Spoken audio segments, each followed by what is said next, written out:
जय श्री कृष्णा, राधे राधे। कैसे हैं आप सभी।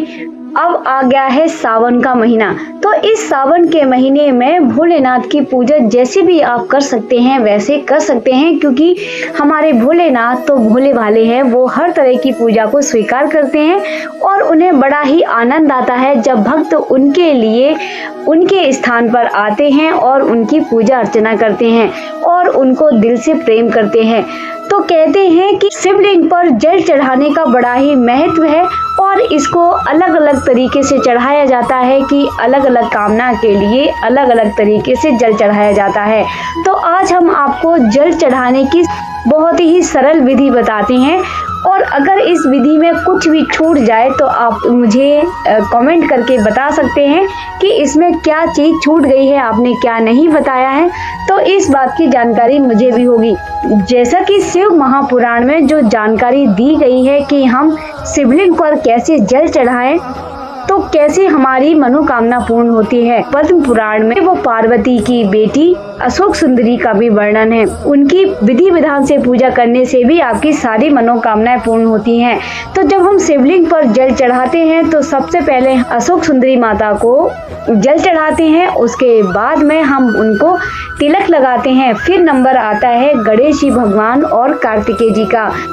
तो फिर जहाँ से जल बहता है उस स्थान पे दो जो पद चिन्ह जैसे बने रहते हैं उन्हें हम गणेश जी और कार्तिकेय जी का स्थान मानते हैं। तो पहले हम गणेश जी पर जल चढ़ाते हैं, उसके बाद में कार्तिकेय जी पर, और फिर उसके बाद में हम उनको रोली चंदन तिलक जो भी आप करना चाहें उन पे फूल माला चढ़ाइए, उनको फूल चढ़ाइए, प्रसाद चढ़ाइए, जो भी आप कर सकते हैं वो करिए।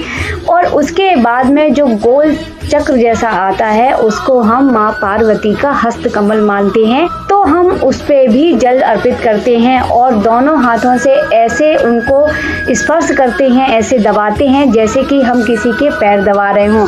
इसी तरह से हम उनकी सेवा करते हैं। उसके बाद नंबर आता है भोलेनाथ का। तो हम भोलेनाथ पर जल चढ़ाने के साथ साथ में श्री शिवाय नमस्तुभ्यम मंत्र जाप कर सकते हैं।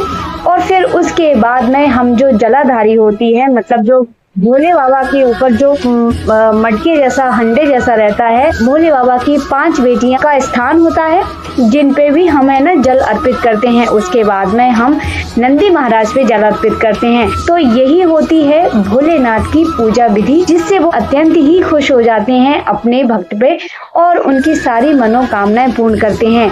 तो हम उम्मीद करते हैं कि आपको ये जानकारी अच्छी लगी होगी। अगर इसमें से कुछ भी छूट गया हो, जैसा कि हम आपको पहले ही कह चुके हैं, तो आप हमें कमेंट करके बता सकते हैं।